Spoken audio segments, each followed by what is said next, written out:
Here today to talk about the FDA declaratory order on PHOs. And on June 17th, FDA issued a declaratory order with its final determination that PHOs are not grass. Compliance date is June 18th, 2018. So FDA is giving the industry roughly 3 years to comply. And FDA invites industry to submit food additive petitions to the agency to be reviewed for specific uses of PHOs. It's our understanding that a food additive petition has been submitted or is in the process of being submitted by the Grocery Manufacturers Association for limited uses of PHOs. Industry had hoped that FDA would delay final determination until after it had ruled on that petition, but FDA decided not to do that. The declaratory order defines partially hydrogenated oils as fats and oils with an IV of greater than 4, and fully hydrogenated oils by default are defined as fats and oils with an IV of 4 or less. The declaratory order applies to all uses of partially hydrogenated oils, such minor uses as processing aids or release agents in baking or confectionery.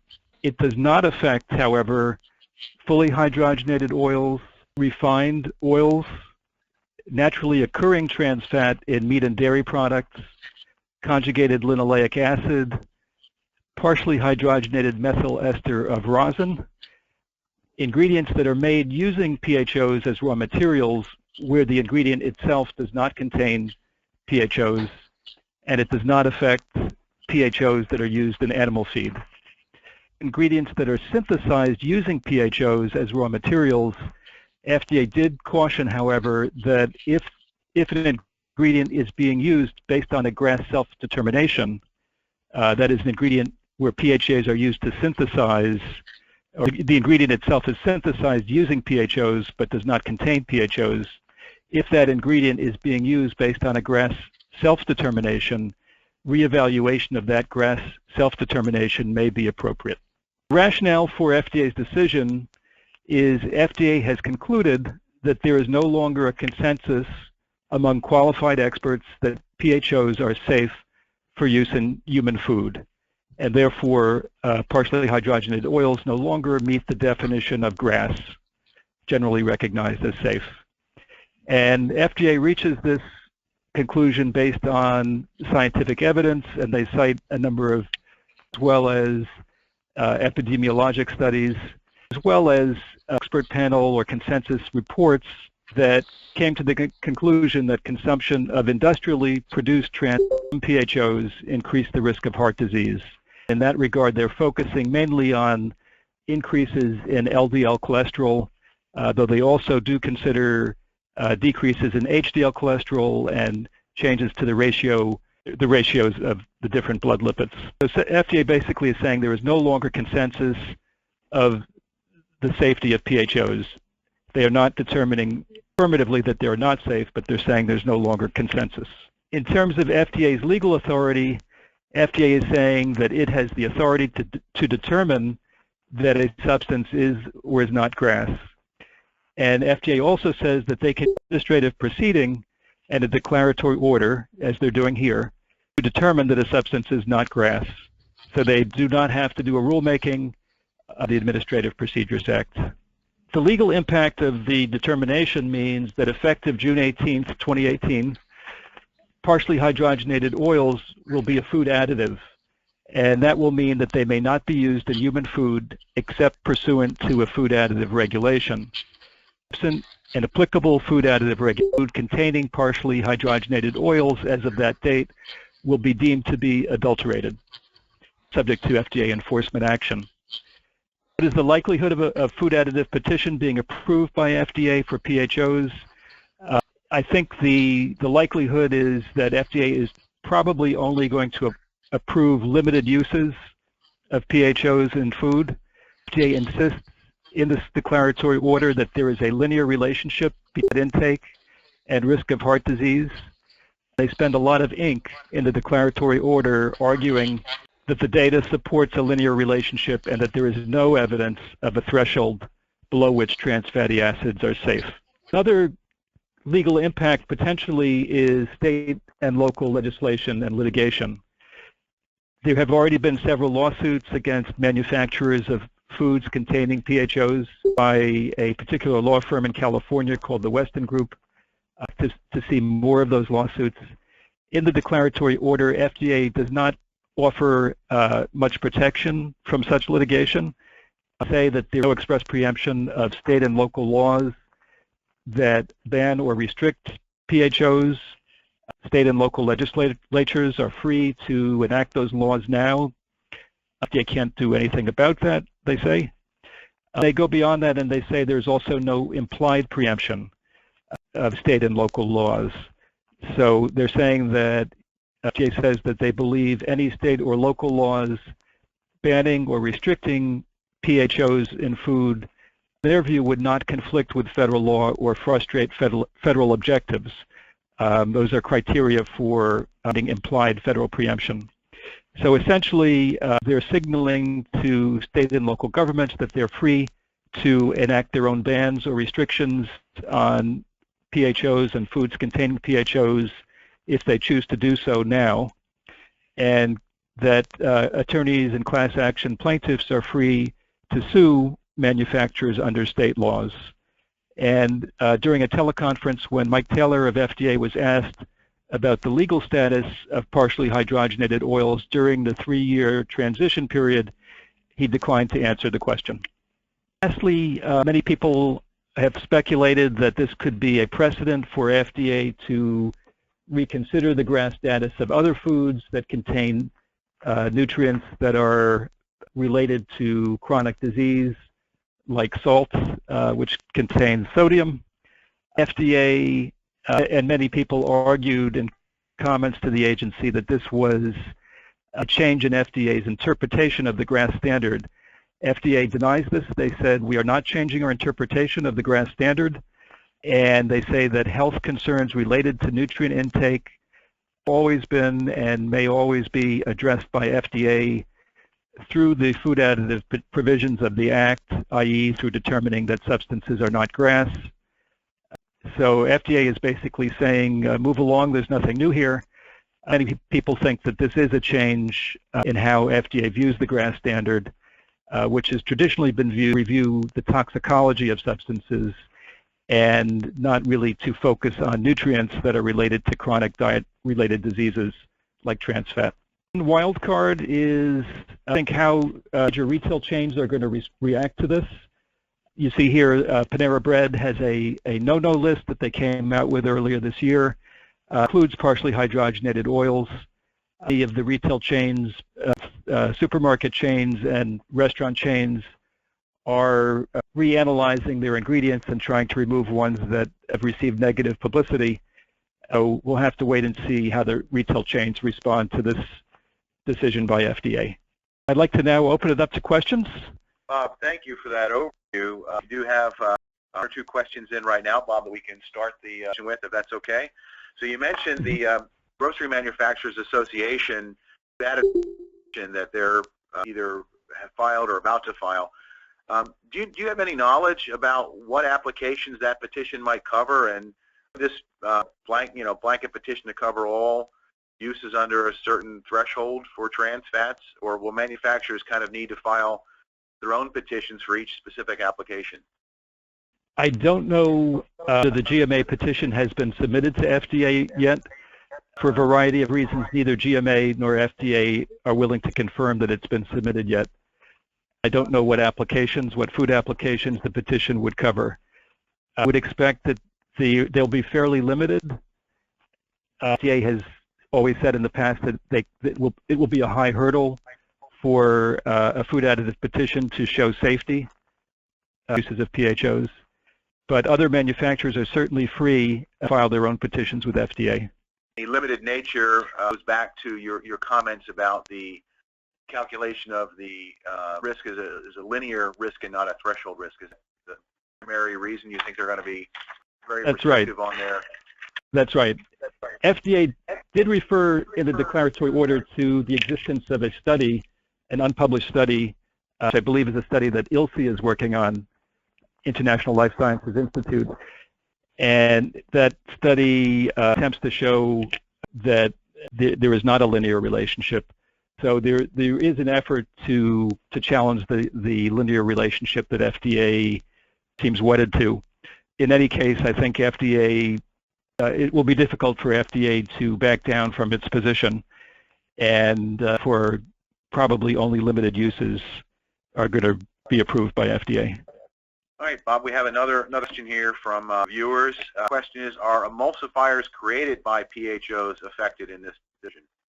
FDA says that if PHOs are used to synthesize an ingredient but are not present in the ingredient itself, they are not, that ingredient is not covered by the declaratory order. Let's see if I can find the exact quote that they make. There's no requirement that material to make ingredients be GRAS themselves. Rather, the resultant food ingredient must be safe for the intended conditions of use. So if the PHOs are used to synthesize the emulsifier but are not present in the emulsifier, that emulsifier would not be covered by the declaratory order. So Bob, you mentioned that Mike Taylor wouldn't comment on the legal status of PHOs until June 2018. One of the questions we have is, can you comment on the legal status, on your learned opinion about the legal status of PHOs between now and during this transition period? I would say if it were taken to court, it would not be easy to argue that PHOs are still GRAS, because you have FDA making a final determination that they're not GRAS, and FDA has a 3-year compliance date. Nevertheless, there's been a final determination by FDA that they're not safe. So FDA is essentially saying that they're going to not take enforcement action during the 3-year compliance period, but either something is generally recognized as safe by qualified experts or it's not. And here you have FDA saying very aggressively that PHOs are not safe, not generally recognized as safe. So I think if it were to go to a court, I think it would be very hard to argue that they're still GRAS. Well, one of the other questions is, how would this determination apply, or how might you envision it would apply PHOs used in skin lotions or creams or personal care products?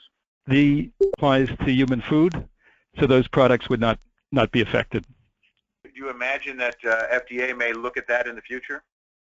I don't think so. I think this is all based on an estimate of trans fatty acids, so I don't think that their use in personal care products or cosmetics would be of concern or public health concern. One of the other questions we had is, do you know why the fully hydrogenated oils were excluded? Hydrogenated oils, as I understand it, only contain less than 2% fat. They contain only traces of trans fat. They do increase the level of saturated fat, not trans fat. Along the line of one of our earlier questions, how might this determination affect dietary supplements? Purposes of the declaratory order, dietary supplements are foods. For most purposes under the Federal Food, Drug, and Cosmetic Act, dietary supplements are a category of foods, so they would be covered by it. One question came up, Bob, on enforcement. If the limit of the use is 0, how will the use of PHOs be enforced? It's not really clear. I think there could be, certainly if there's a listing of partially hydrogenated oil in the ingredients list of a food, that would be subject that food to FDA enforcement action. I don't know, and I don't think FDA said whether they're going to do any testing for the presence of PHOs. I wouldn't rule that out. Well, we have to go back to the situation, the current situation for the next 3 years. And I think there's maybe some continued a little confusion about that. So one of the other participants here has asked the question perhaps in a slightly different way. So I'm going to ask it in this way, and perhaps you can comment or clarify. It says if PHOs is being used, but at less than 0.5 grams per serving, basically 0, at this case, is that still okay? Well, after the 3-year compliance period, that would not be okay. Any use of PHOs in any amount would be the food adulterated unless there is a food additive petition that allows that particular use. During the 3 years, FDA is saying they won't take any enforcement action against foods that contain PHOs.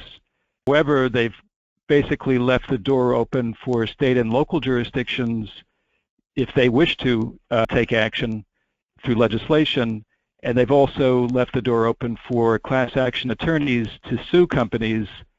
And I don't think there's a whole lot in FDA's declaratory order to protect companies from those types of lawsuits. Lawsuits will argue that of the declaratory order, PHOs are no longer grass, regardless of the 3-year compliance period, and therefore they'll argue that they're adulterated products, and they'll try to sue them under state law. Bob, if we can return to the enforcement, there's a lot of questions related to enforcement and monitoring by FDA, and I guess we're wondering how the Food Safety Modernization Act play into this. So again, in the future, that FDA may just be monitoring the food product, or might their enforcement extend back into processing with some of the new authorities under FSMA? That's possible. After June 18th, 2018, unless there's a food additive regulation for PHOs, they will foods that contain PHOs will be adulterated as containing an unapproved food additive. And FDA could, when they inspect the processor, look at their preventive controls plan, see whether they're checking to make sure that ingredients that might in the past have contained PHOs no longer contain PHOs. So yes, FDA could be looking for PHOs in incoming ingredients. So Bob, one of our participants has a question about an apparent inconsistency in the determination, and that is that for fully hydrogenated oils, FDA considers this essentially a de minimis risk and is not covered if their position on PHOs is based on a zero tolerance because it's a linear versus a threshold risk. Those two positions are somewhat inconsistent. I think that's true. Yeah, they recognize that fully hydrogenated oils do contain a small amount of trans fat, yet they're saying that there's no safe level. I think one could say that there's an inconsistency there. I have to agree with that statement. Well, I think we're at the end of our hour now, but we'll ask one last question here. And again, going back to, I know there's a lot of questions on enforcement and monitoring, and doesn't FDA run into some problems, trans fatty acids from non-PHO sources, and on their enforcement, how to differentiate between trans fatty acids from PHO versus non-PHO sources? I think that for the naturally occurring PHOs in meat and dairy products, I believe that they're chemically distinguishable from the industrially produced fatty acids in PHOs and other oils. So I think those can be distinguished for enforcement purposes. I'm not a scientist, so I could be wrong about that. In terms of between trans fatty acids from PHOs and trans fatty acids from, for example, fully hydrogenated oils, I think that FDA can always go back to the formulation of the product to see whether it was formulated with either PHOs or fully hydrogenated oils. And by the way, I should add that although FDA says safe threshold for industrially produced trans fatty acids, my understanding is that there's very little data on the effect of consumption of industrially produced trans fatty acids at low levels of intake. FDA has extrapolated, and they've concluded that there is a linear relationship between trans fatty acids and heart disease. But my understanding is that extrapolation is based on relatively few studies. It may be that scientifically that question is still not completely answered. Bob, I want to thank you again for time today and sharing your expertise and thoughts on this rather thorny issue that sounds like it's going to play out for a number of years yet. And certainly want to thank all the participants today. We did not get to your question, and there are questions that are still coming in. Please encourage you to go to our community portal, which is www.informconnect.org, and post your question in the open forum there, and we will do our best to get you a response quickly. So again, thank you all today, and if you have any other questions, we have a lot of resources available to folks on our website.